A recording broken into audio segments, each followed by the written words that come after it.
Good morning, Janet, and thank you so much for that beautiful introduction. I really appreciated that. And before I jump in here, I want to give a huge shout out, hug through the screen here for the Greater Vancouver Chamber, Janet, Hadley, and the rest of the team.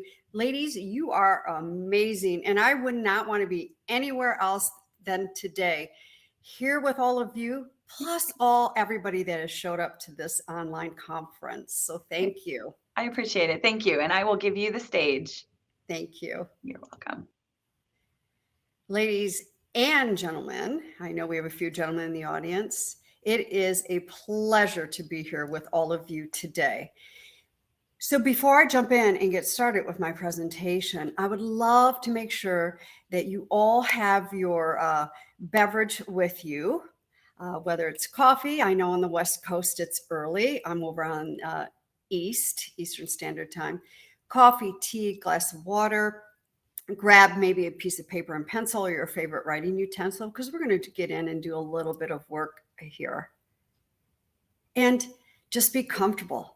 And I'm going to ask you to really pour into that chat with an open heart, vulnerability, and a bold voice. Sounds good? So, if we want to claim rooms, conversations confidently, with ease, then it's time to use our authentic voice as a woman. Overcoming that imposter syndrome, but most importantly, managing that inner critic. And as you heard Janet say, I call her the hag in the attic. And I know there's other names for her out there, but I'm going to be referring to the inner critic today as the hag in the attic. So I pose to you this question. Have you ever found yourself trusting other people and systems over your authentic voice, especially in high-stakes conversations? Please jump into that chat if you have, because I know I have.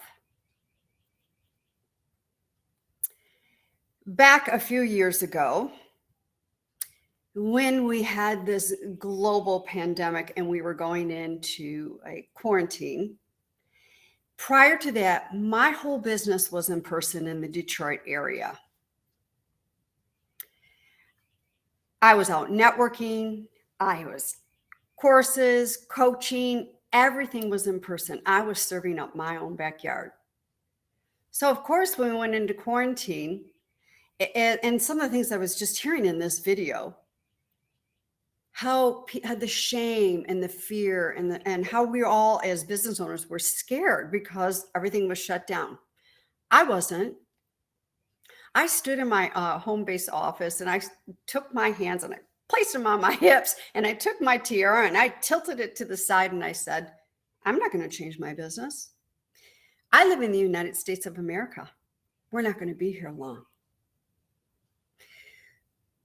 Well, as I stood there and held that attitude, I watched my business go from here to here, to here, and to here. And I knew I had to do something after a couple of months of holding on to that attitude. So I invested into a large mastermind, a very high-end mastermind group to help rebrand my business. But here's something I did. In January of 2021, it was a new year, and I really was missing teaching my courses and coaching people in person. So we took my course and we recreated it and made it a 6-week online program. Okay, first of all, what I want to share with all of you is I'm not big into online programs. The beginning launch, the ending date, all the marketing and everything that goes involved. Now, listen up here. That works for a lot of people, but it's just not my cup of tea. But I thought, look, everything has changed. I'm going to try it against my authentic voice. So I went through everything. And in the process of all of that, I was also spending time for 4 hours one day in the emergency room with my father. And that, by the way, and that was the last time I had seen him in person because of what was going on in the climate. And I finally, after doing all the marketing for this and the 6-week online course, that day when I took my father into the emergency room, I came home and I canceled that course. It was like losing 200 pounds because I was wearing what I thought society thinks that I needed to run my business. Within 48 hours after canceling that and lifting those 200 pounds off of my shoulders, people started coming in organically. You see, I was following an outdated masculine formulas for running a business. And again, that formula works very well for a lot of people. It doesn't for me. I'm so glad I went through that. So today I could sit here in front of all of you and say, I showed up. Wasn't pretty sometimes, but I showed up. And I tried.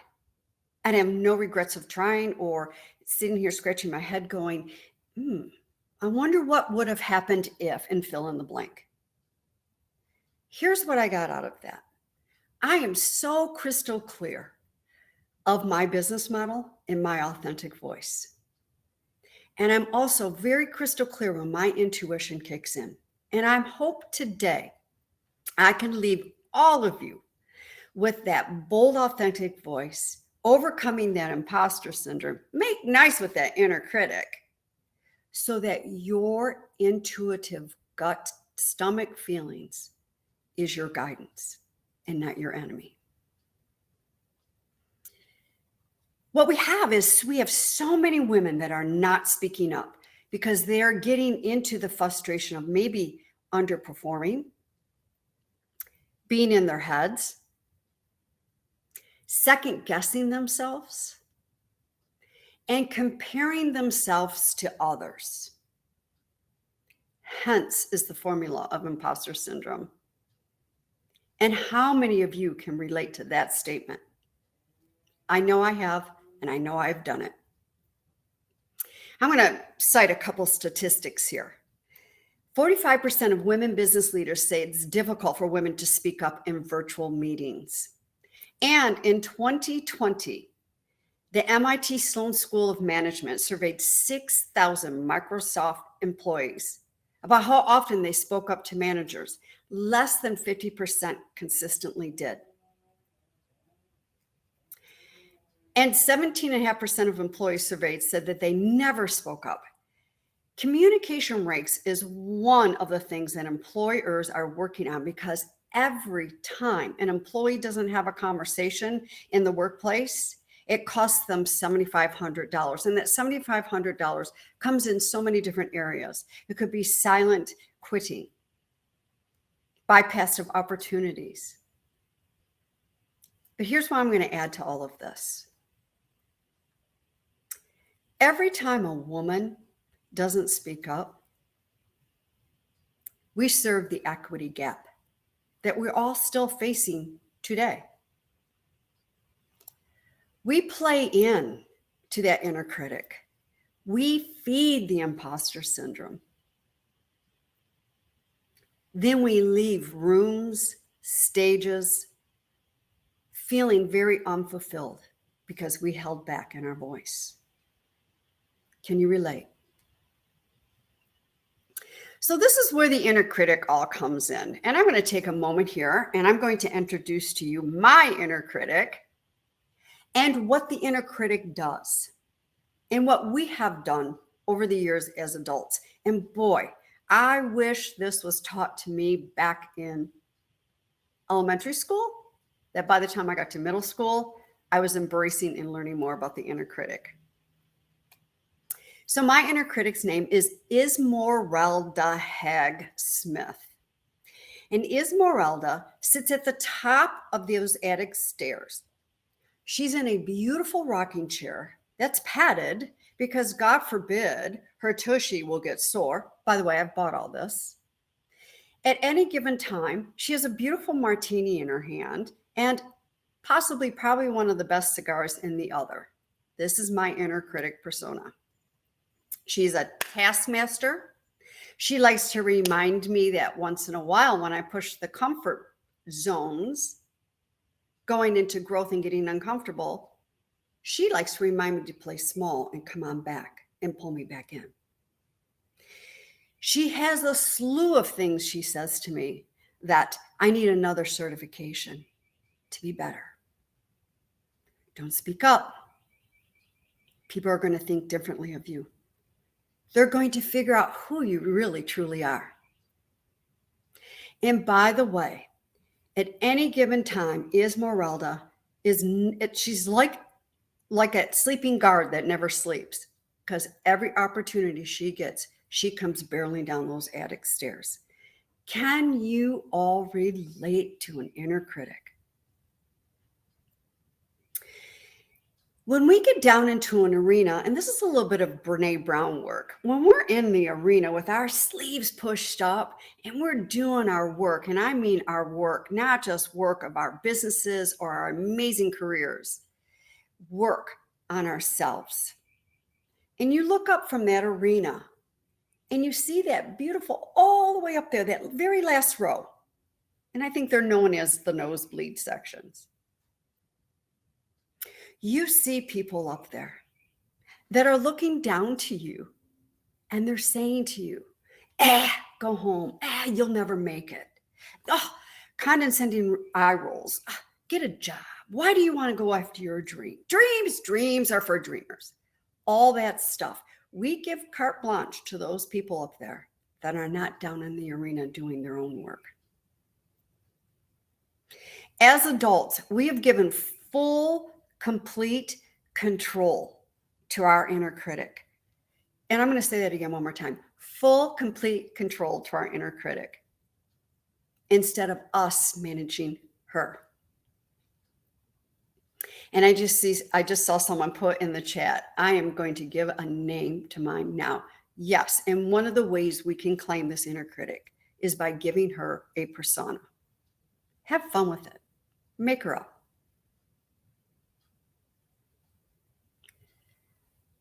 Our inner critic runs our life. So imagine this. I'm not big into going to orchestras, but I'm sure everyone understands what an orchestra is.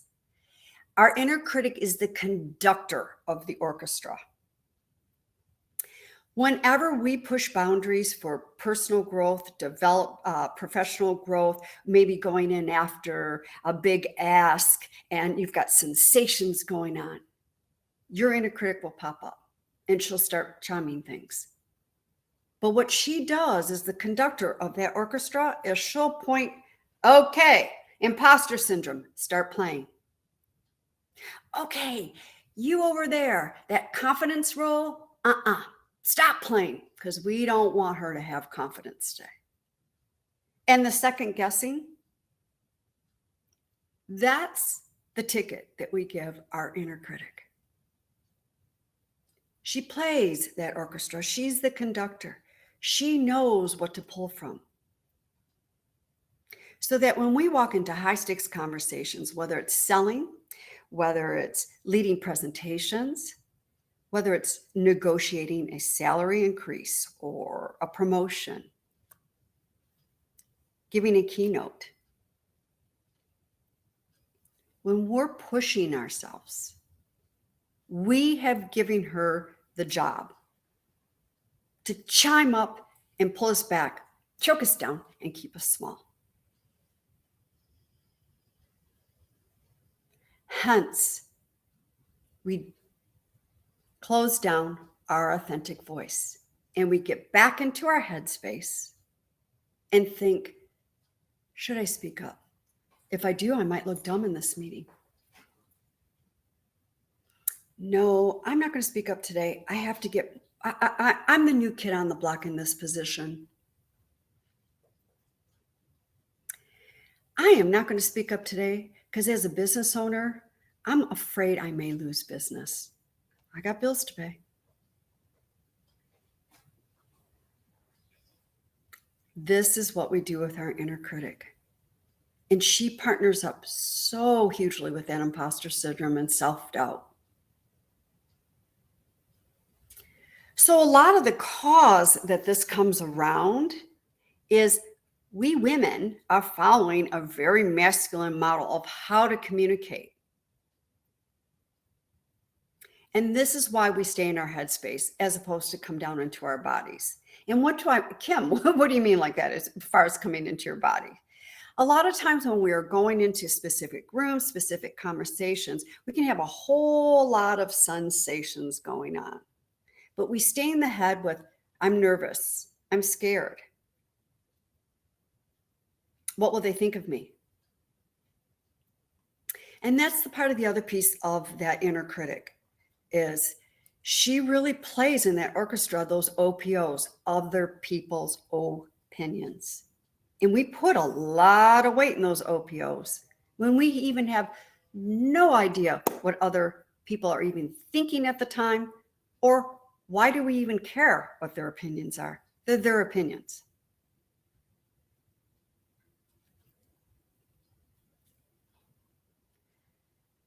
So this masculine model of communication hides your authentic, bold voice.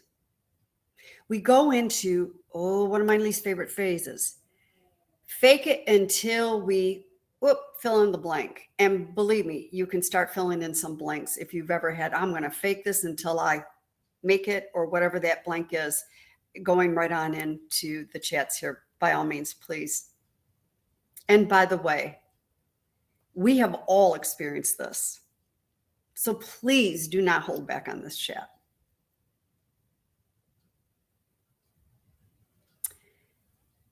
So when I work with clients, I bring in 3 animal archetypes to help come out of this masculine way of staying in our head and get more into our body. And a body may look like this. Let me step a little taller here in my chair. Is we may be scared, the chest pounding, and we may be excited, and that's the butterflies in the stomach, so we can be scare-sighted. That's being in your body as opposed to being in your head. I'm fearful, I'm nervous. When we do that, for those of, I'm going to date myself. For those of you who remember this cartoon, Popeye, olive oil fed Popeye organic spinach. I don't know if it was organic or not, but I'll say organic spinach. And Popeye's arms, see, we'd eat that as spinach, Popeye's arms would get really large, right? When we stay in our head, we're feeding that spinach to our inner critic. We're feeding it to that hag in the attic, and she gets bigger and bigger and bigger. And so many people want to beat her down and kick her to the curb. And every time you kick her out and fight her, she comes back 10 times bigger. It's her job. We've given her to her. So back to these 3 animal archetypes. I want to share these 3 animal archetypes with you, which I do in a lot of my facilitations. And this is an activity, but while you are all sitting here, you can stay in your seats and go through this activity with me. So there are 3 animal archetypes. 2 of them we default to quite often. And the third one is where we want to be when we're claiming our voices, overcoming imposter syndrome. I'll share the 2 of them with you, and then we'll come around to the third one, and we're going to embrace these. So the first one is bunny. Think of that cute little fuzzy furry bunny. I've got 2 black labs, and boy, do they want to chase those bunnies. So what happens when a bunny sees threat? Freezes. 1 runs, hides. So when we are in our bodies and we are not communicating because we've got all this stuff up here going on, we can go small and go hide, metaphorically. So I'm going to ask all of you, let's take a deep breath and think of a time, whether it was just recently or in the past, when you were in a high-stakes conversation, a meeting, any type of a situation where you went bunny and played small. And again, little, shrunk down, bunnies run and hide. So in a bunny form of communication, playing small would be choking down your voice, playing quiet, shrinking down, could be in your posture. Think of that time when you did that.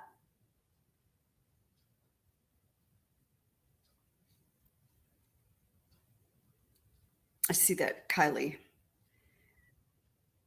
When you're intimidated, tend to lose my good posture and physically make myself smaller. So everybody, think of that time. Think of the conversation, think of the situation. First of all, bring back to you what was happening in that moment and what physicalities did you take on when you were playing bunny with your communication.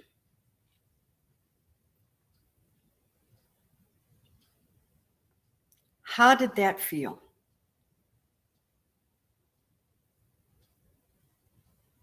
I'm sure very unfulfilling. And were there any results from you playing small in that one situation that was left hanging? Maybe you had to go back and overcome. And as you're bringing that all back into your mind, and I'll have you shake it off here in a moment because I don't want you all playing small and staying in bunny today. It's almost a couple lives ago, I was in corporate America. And this was a long, long time ago. And I was living in imposter syndrome and didn't even know it was called imposter syndrome. And talk about female mentors, they were nowhere to be found. The women that I was working with were so busy trying to stab me in the back to get to my position, when I'm the type of person, well, come on, let's join, let's learn, and let's all rise up together. I sat at tables of all men. And I'll tell you, I played bunny every single time because I didn't dare open up my mouth with these men. I mean, literally hovering over on me. But here's the thing that I had to overcome each time for playing small. I'd leave those meetings and I couldn't walk fast enough down the hall to get in the bathroom, close the door, to sit on the bathroom floor and cry because I did such a disservice to myself.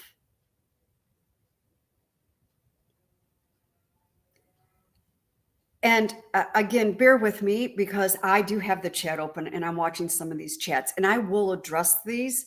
So I'm going to pause here for a moment. So point on, oh, Stacy, yeah, that you've been experiencing and growing through playing bunny feels, it's so discombobulating. One of my favorite words, by the way. And afterwards, I think of all the should haves said or done. Yes, Stacy, the other side of the playing bunny, when we come out of it, and the discombobulations of emotions and feelings come up is then we go into the shoulda, woulda, couldas. And guess what? We start shooting all over ourselves and we pour judgment.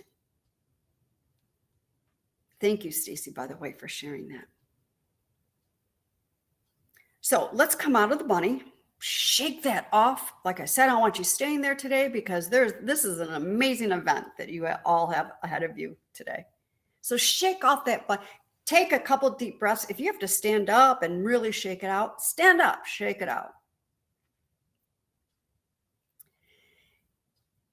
The other animal archetype I work with clients is dragon. Now, how many of you have seen The Devil Wears Prada and Miranda? That is dragon energy. Very masculine, very edgy, over on people. Fire breathing, Ashley, favorite movie. I agree with you. There's another series on, I do believe it's Netflix with Gene Smart called Hack. Gene Smart is in dragon energy for the whole series.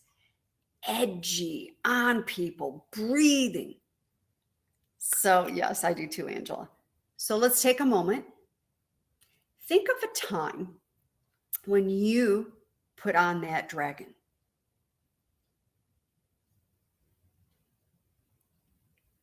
Maybe you're in a situation you had to get really loud and robust and breathe that fire because you weren't being seen or you didn't feel heard. And you slipped right into that masculine energy. This could have been recent or this could have been a long time ago. So bring that into your mind when you went into a little bit of dragon. How did that feel in your body?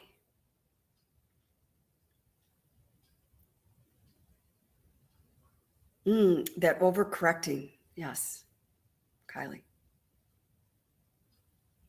For me, when I go in dragon, I get edgy. I feel like I have to get really loud because I feel like I'm not being seen or heard. When it's the furthest from the truth, it's I'm not feeling or seeing and hearing myself.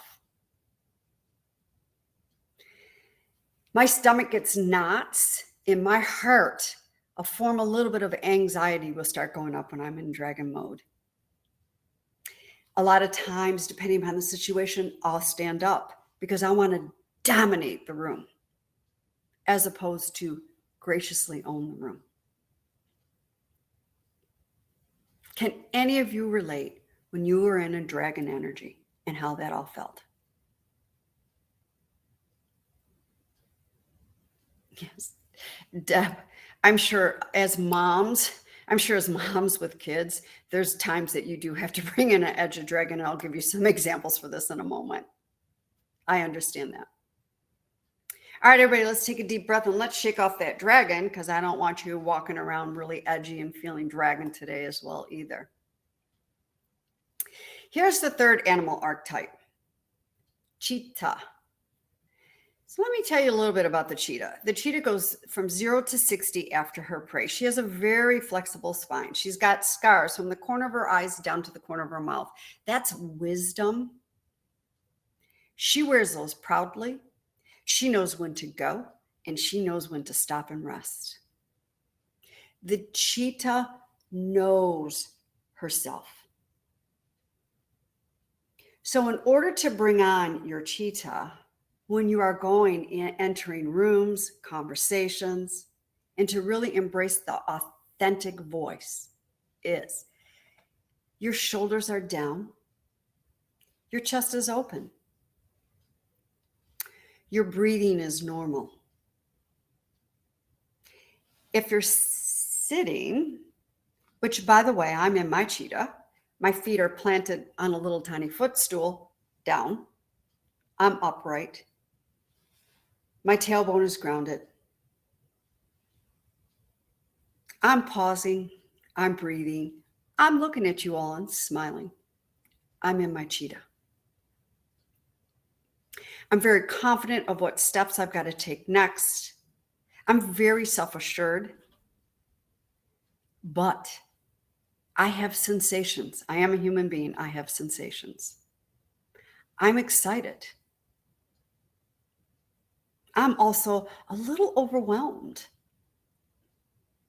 but I embrace all of them instead of going bunny and running and hiding or getting huge like the dragon. So I'm going to ask you all, let's bring forth a time when you knew you were so aligned with yourself, your values, your decisions, your confidence, and you were in your cheetah.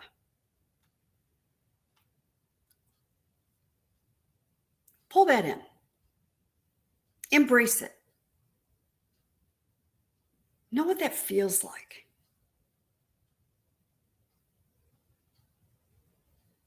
Do you have it? This is where I want you to stay for the rest of the day.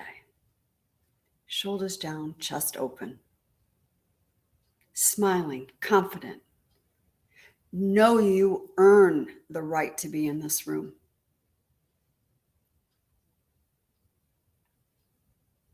Those are the 3 animal archetypes I work with when I'm working with women to really claim their bold voices, up their game with executive communication, leading teams, getting the teams into their effective communication so opportunities stop dropping.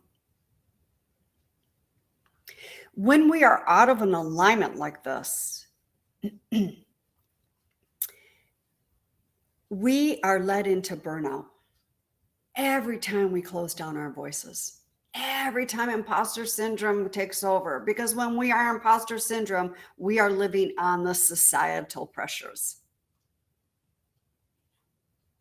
We are bearing, literally closing down what we truly want for ourselves.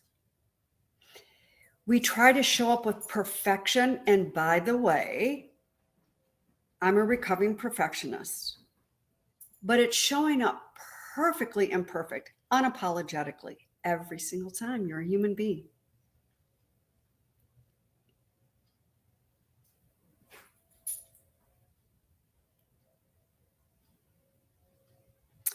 Stacy, thank you for saying that. She just said, I want to share, I face some imposter syndrome, and just sharing the comment I did a few moments ago. So Stacy, I'm hoping you will take away a couple tools to help overcome that. But here's the deal. When we face the stuff and move through it, not like taskmaster, but with grace and ease, the confidence amplifies. The inner critic goes smaller. She gets quieter. Imposter syndrome gets put far away. So yay to you, Stacy. So leading all of this, when we close down our voices, it leads to higher cases of burnout.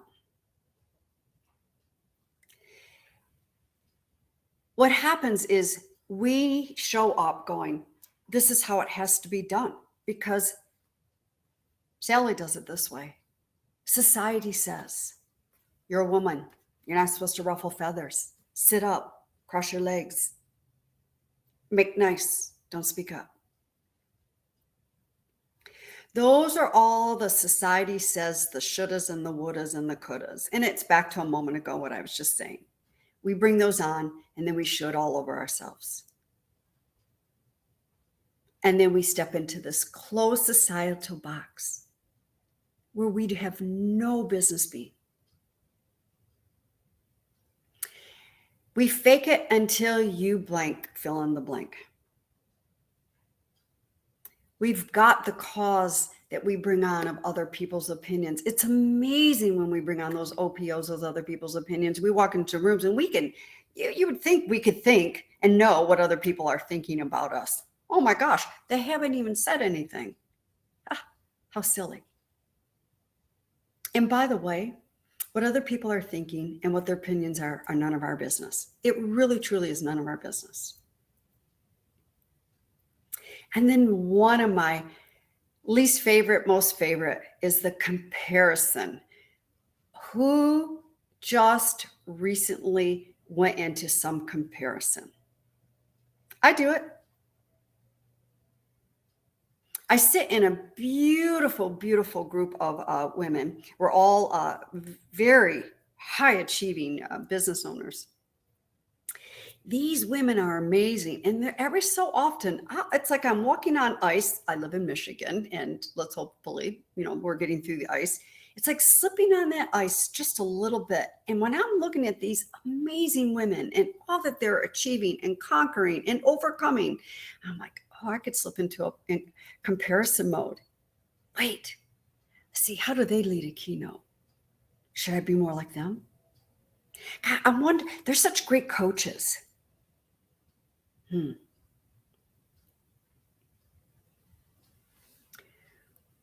We can do that.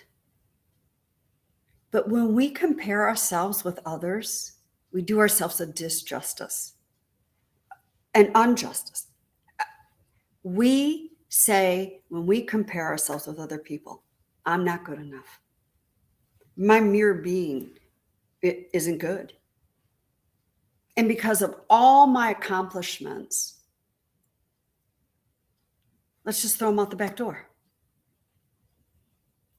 It doesn't matter. That's what the comparison does.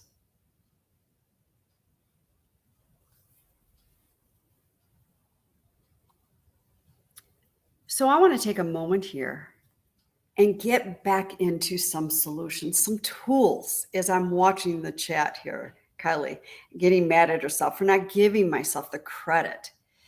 One of the things is we'll step up and go, yay, Tamara, great job. Oh my gosh, yay, huge. That is so cool. You stepped into that, or Cindy, oh my gosh, amazing presentation. But then we'll self-loathe on ourselves and cut ourselves down and don't give ourselves the same praises. So with that being said, we need to be accessing and use our feminine power in all areas of our life and business, and particularly in our executive communications.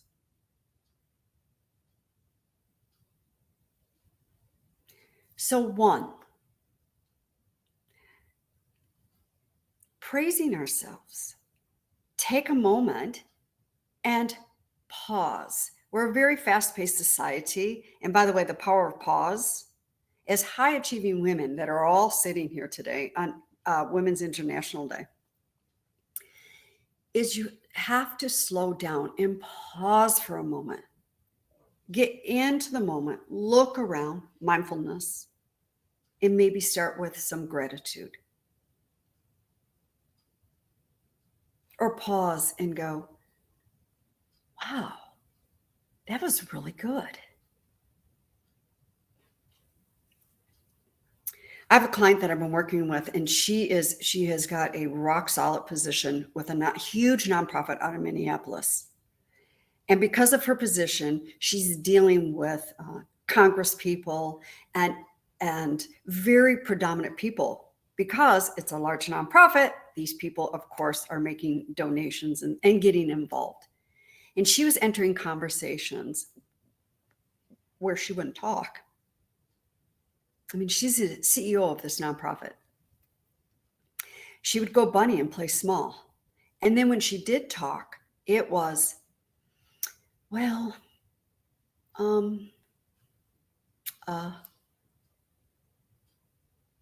which, by the way, when we use filler words, it's visualized thinking. We're ahead of ourselves trying to think of what we're going to say next, as opposed to being in the moment.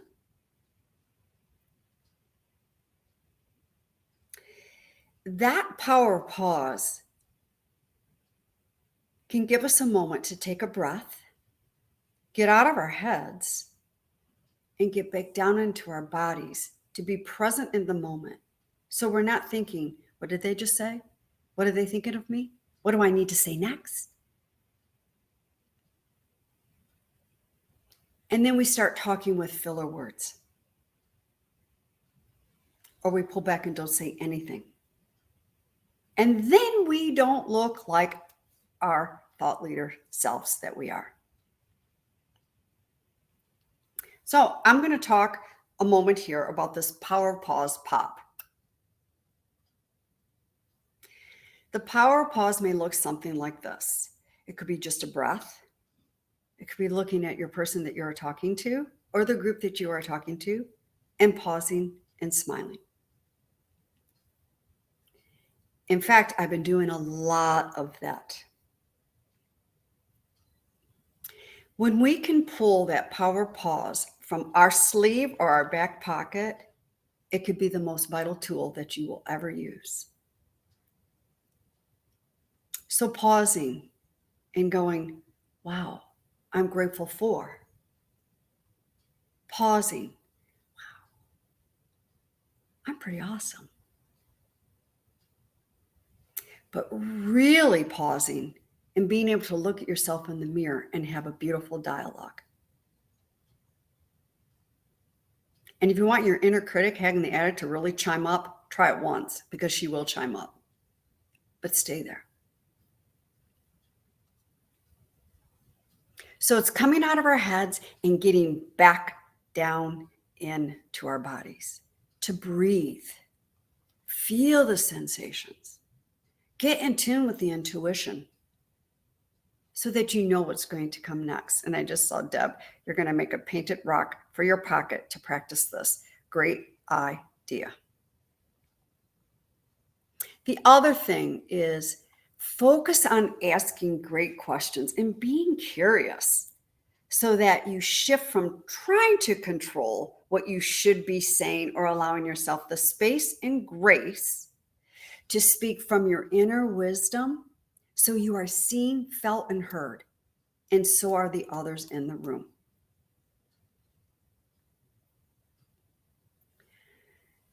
So one of the things when my inner critic kicks up, my head in the attic kicks up, I go into curiosity. But the curiosity isn't for who's in the room with me.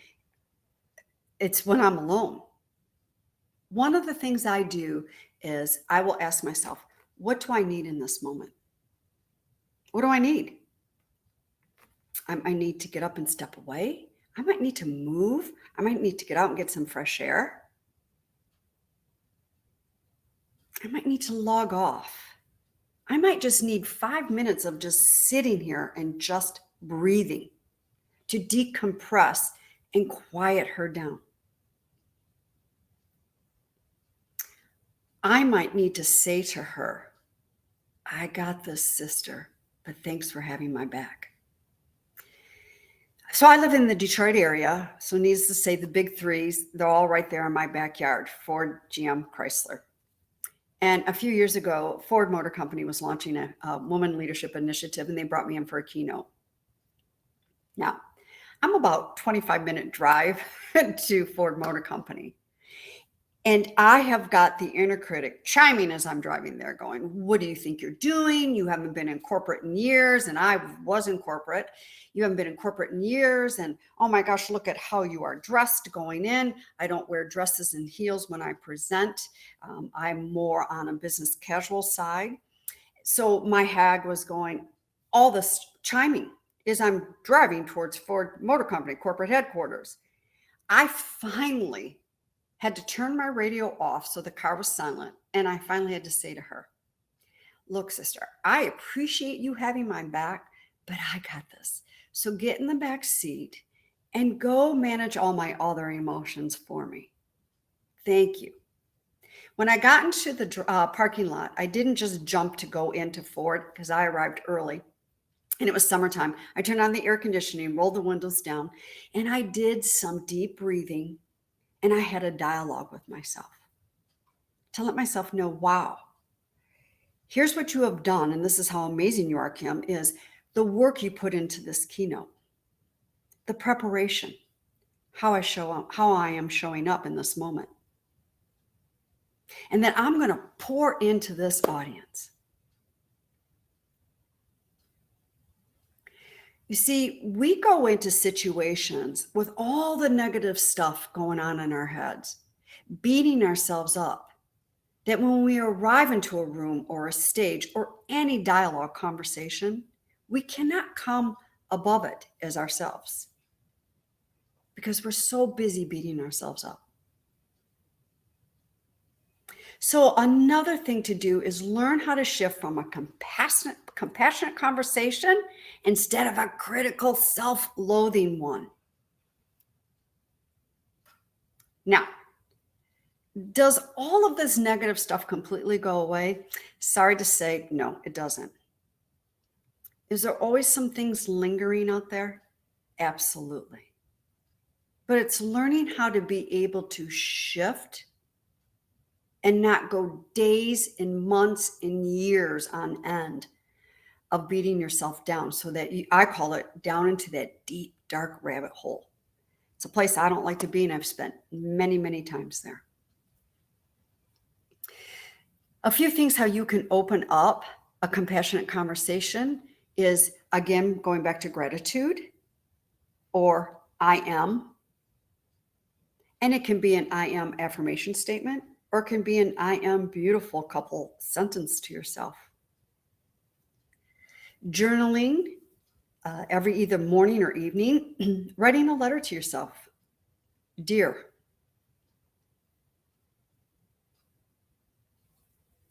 and love on yourself.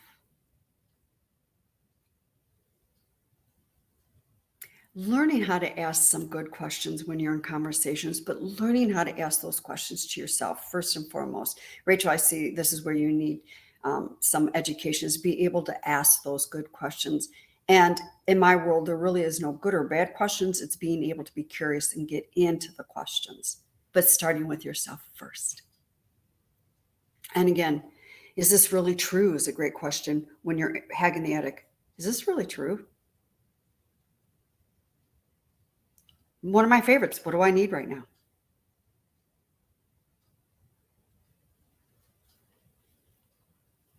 Acknowledge your accomplishments. Please do that perfectly imperfect. Back to my client in Minneapolis, she just reached out the other day and she just delivered a talk to Congress in her area for her state. And she said to me, I'm too scared to go in and watch it. First of all, I cannot wait to see because I know she did a magnificent job. But what happens when we're too fearful of watching it, we are going in with a critical eye of ourselves. We're not looking at everything fantastic that has happened. It's everything that went wrong. God, my hair was sticking up and I did this and I looked like that and I said and up. And so her and I have made an agreement. She's not allowed to watch that replay of her presentation until she's in a good space with herself. We need to be in good spaces for ourselves when we're entering. This is a lot of the work I do with my clients. We do role playing. I mentor them. We get them prepped for live time.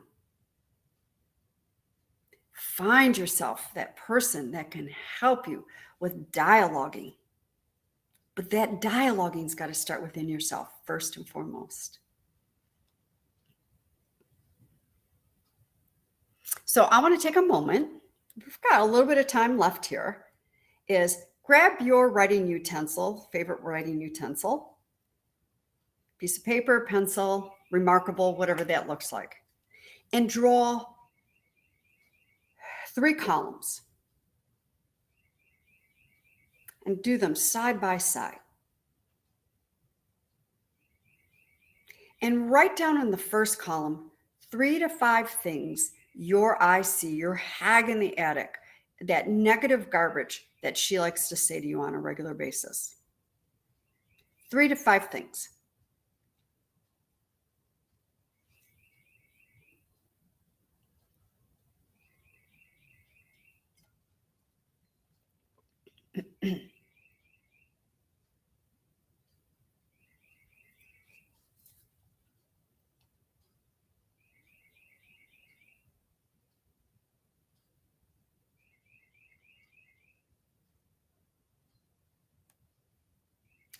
So in that second column,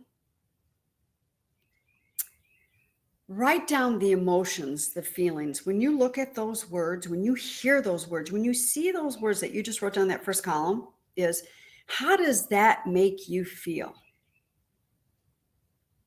Okay, hold on. I'm going to lean into my camera here. No, really, how does that make you feel? Don't hold back. No one's going to see this but you.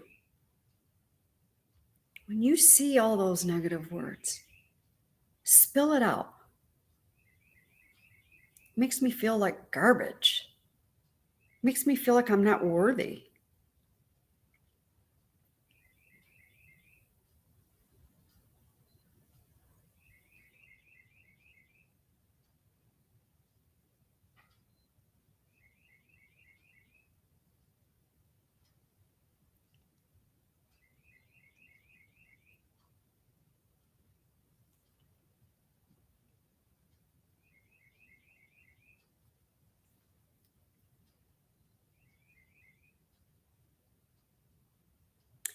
And in that third column, let's begin by shifting the narrative. What questions can you ask yourself in that moment? See if you can come up with one really great rock solid question, up to 3 questions in that moment that you can be asking yourself. And write those down.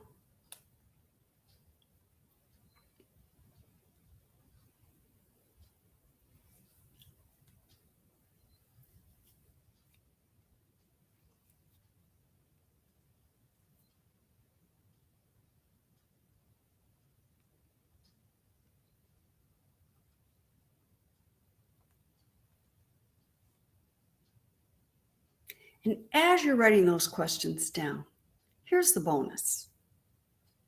What words can you change in your languaging to speak more compassionately to yourself?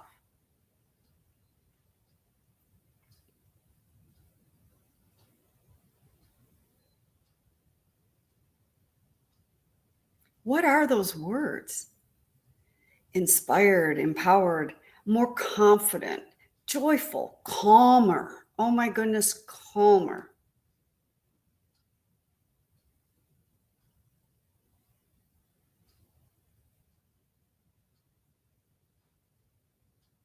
So, in those questions and a few key words for yourself, what are those words that you need to write down for yourself to feel those feelings? I'm tired of feeling like garbage. I want to feel joyful. I want to feel light. I don't want to live in that rabbit hole anymore. So, what are your questions and what are those key words that you can pull for yourself at any given time on the fly?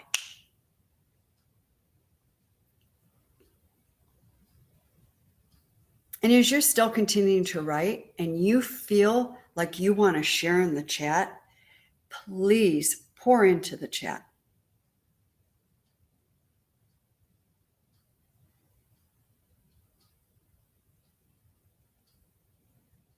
But this is a tool I would love to leave you with, and you can spend more time on later today. But there are so many easy ways to really quiet that hag in the attic so that your bold and authentic voice is coming through. You need to find what works for you, and everybody's going to be different. So, what would life really look like for all of you if you had a way to constantly quiet all that noise in your head and be more present?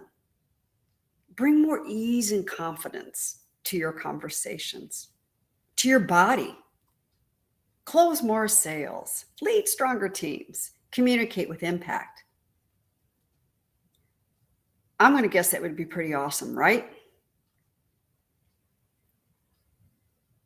Much calmer life. I'm with you, Karen. I'm so with you.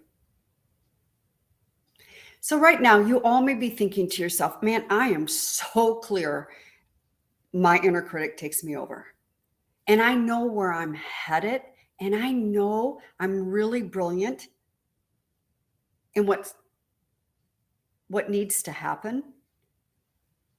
But if you're anything like me, there's a huge possibility you're going to get in your own way and start losing your voice again.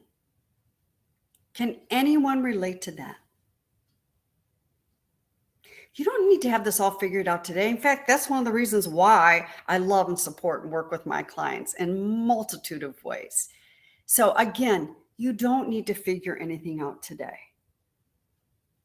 I work with those individual leaders and their teams. I support them to speak up and I help them create impact every time they talk, especially with that ease and confidence in high stakes conversations, presentations, and sales. So I'm going to place myself out on a limb here, and I bet you're thinking, wow, I would love to do that. So if you're thinking this is something you would love to overcome and do, but you need help around that, I'd love to have a chat with you. I'm going to hang out in here for a while. I want to hear from all of you. Tap me on the shoulder, jump into a table where I'm at, by all means. And absolutely, please connect with me on LinkedIn. I'm under Kim Boudreau, Boudreau Smith. Thanks, Janet, for putting that up there. I appreciate you. So let's embrace your bold and authentic voice.